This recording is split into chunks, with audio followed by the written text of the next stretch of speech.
So Korean chicken is usually served with small little appetizers like daikon radish, but definitely with beer. My beer after my... This ain't beer. Oh, what is this? No, that's mine. Oh yeah, this you ain't would beer not be either. drinking this with. This isn't beer either. Why is there no beer? It was in the beer section. No. You got Sprite with I got alcohol.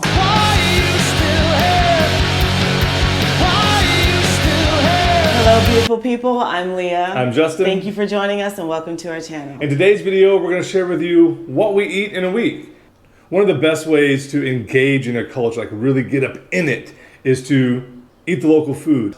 It's an opportunity for them to share the best part of what their country has to offer in whatever it is that they're serving you. And we kind of want to honor that in our own kitchen. Living abroad has literally changed our palate and our preferences for food. We're going to share with you dishes that we have cooked that have been inspired by our life abroad. Yeah, inspired is the important word here because we want you to know we have no chef training. Don't come after us just because we did something that's a little different than what they would have actually done in that country. Our first dish is inspired by where Justin and I actually met, which is South Korea. We're gonna be, oh my God, did you really? This dish is called dakgongjang. I feel like we should be whispering. I don't know why there's no one here but us. Korean fried chicken is the world's best fried chicken. There, I said it. Korean fried chicken unseated my grandmother. All right, so let's get started. I'm gonna give a shout out to my sister who is a chef. Kara, do not come for us. Again, we have chicken, and this is actually cornstarch, and then this to plate the chicken.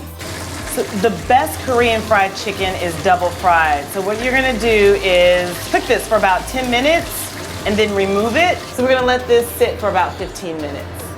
There are so many things that are different about living abroad. So when I go home, I'm like, oh, I'm gonna run to like Taco Bell and get my favorite candy bar. And your palate has changed so much. You're like, why is it so salty? Yes, why is it so salty? Oh my God, it's so sweet.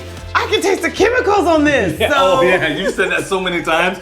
All I taste is chemicals and then maybe a little Taco Bell underneath. And I'm like, oh. it's so pretty.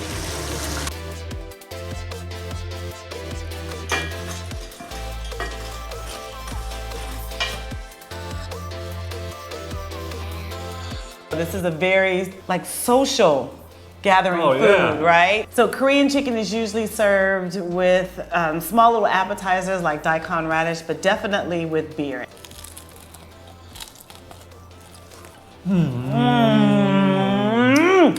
It's juicy. You get a pop of flavor. So you have one layer of flavor, which is the sauce, and then the next layer of flavor, which is the actual breading. And then when it pops open and the juice comes out, it just coats the tongue and seals all three layers together into one delicious slice of heaven. Hi, Anthony Bourdain. Today we are making a Vietnamese-inspired breakfast called nem quan. One of the reasons that we really love Vietnamese food is they serve vegetables with everything. Fresh vegetables. Fresh vegetables with all of their food. Nem quan is a really common food in Vietnam. Really simple ingredients. This is why I think I like this meal. I just get to mix a sauce together, a peanut sauce. I would just eat that in and of itself. But Leah's like, thinks we should have more vegetables in the diet or something. Can't live off of peanut butter. Did you know that? This is it. As far as ingredients go, like Leah said, it's a pretty simple dish. It's more or less a spring roll that we have Americanized, I'd say. Leah's gonna cook the eggs. These can go elsewhere. She has a measuring spoon, as if I'm gonna be precise about anything. And basically, peanut butter, soy sauce, rice vinegar, and what should be fish sauce, which we typically have in the house and we must be out. Oh no, we're gonna try some vegetarian mushroom oyster sauce. It's been a minute since we made this. Cannot forget the red peppers. Oh, those are pretty.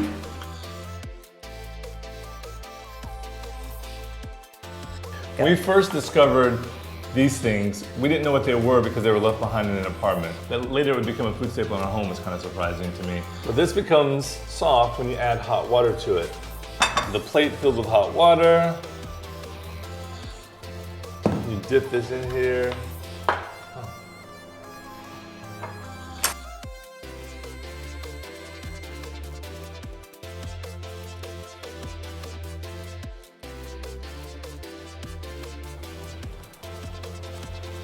See how pliable that is now?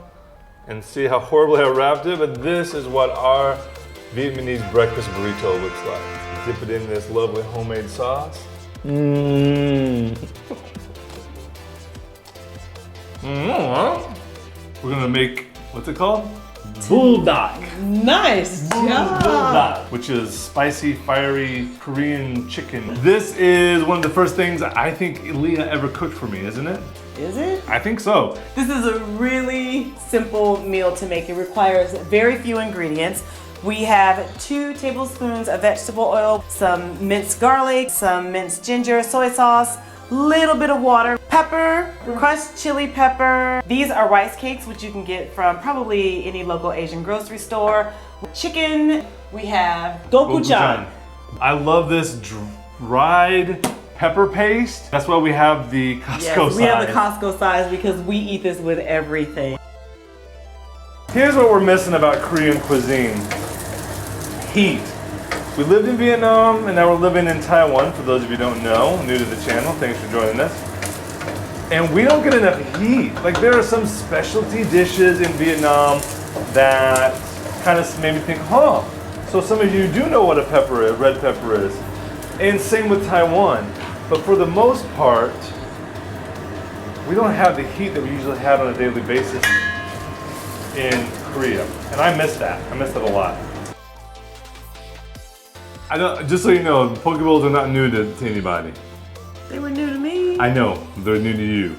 Tonight's dinner is going to be a poke bowl. I know that many of you guys already know what a poke bowl is. I have just recently been introduced to poke bowls and I am absolutely in love with them. I have a joke about poke bowls being simply an untossed salad, but I'm not allowed to tell it. We're going to cook the salmon that we have because we can't really find sashimi grade salmon. Cabbage, green onion, mango, edamame, cucumbers, salmon, Whoa! mayonnaise, sriracha. Mix it, and if you're saying, oh my God, that looks like it's a lot, it is a lot for a poke bowl, but that's because Justin uses it as a dip Hey! for his chips. Now we get to watch a movie on our 17-inch movie theater screen. In theater mode. Theater mode. Oh. What are you cooking? I don't know. You see ramen noodles, you see bok choy, you see eggs, you see garlic. What do you think I'm cooking? It's noodles, it's ramen, it's gonna be our ramen. This is the same stuff we make every time we run out of food and we have to eat something and we've got nothing in the cupboard and it's not the day we go to the market.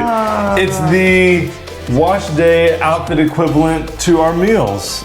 Well, the first good thing is that you got this kind of noodles. This is one of my favorite, but how come, why didn't you pick up the 2 times spicy, the twice as spicy noodles?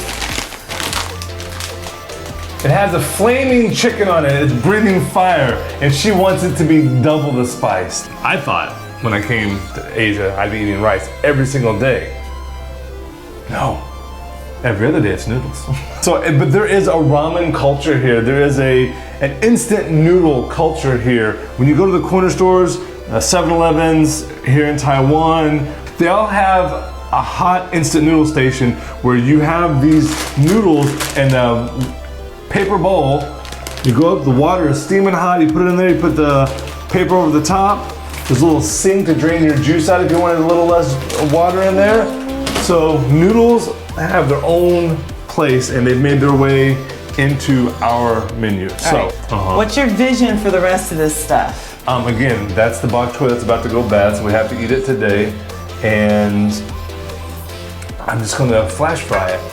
And I'm just making this up as I do every time we do this.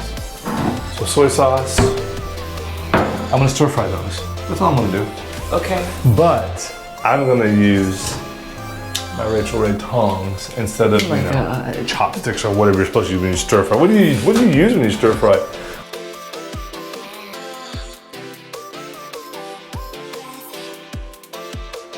Soft-boiled eggs I think are essential for ramen, even if it's fried ramen. Ready? Yes. This looks delicious, right? I mean, it's not half bad, huh? Not too bad. And you want a double fire. We really enjoyed making these foods. We don't get to eat them very often because we do, for the most part, we stick to fruits and vegetables. So this was a lot of fun. Yeah, this was a good week. We got to visit all of our favorite foods that we've collected over the years living abroad, and we put them all into 1 week, which is, like you said, not something that we typically do. Yeah. All of these were delicious. Too bad you can't taste them, but just from the looks of them, why don't you comment below which one you think you would like to share with us? I'm not saying we're coming to your house and cooking it, and I don't know that you could get in here because of the quarantine and whatnot, but if you could, what would you share with us? We thank you so much for joining us, and we leave you with this question. When was the last time you did something for the first time? Like 2 packets of hot sauce. First of all, it was 1.5 packets because you're not brave enough to do 2. When you make it with water, you can add more sauce, but when you fry it, you add both sauces so that you catch the heat. God, I'm catching heat for sure. Remember, it's never too late to get up, get out, and get going. Thank you for joining us, and we'll see you on the next video.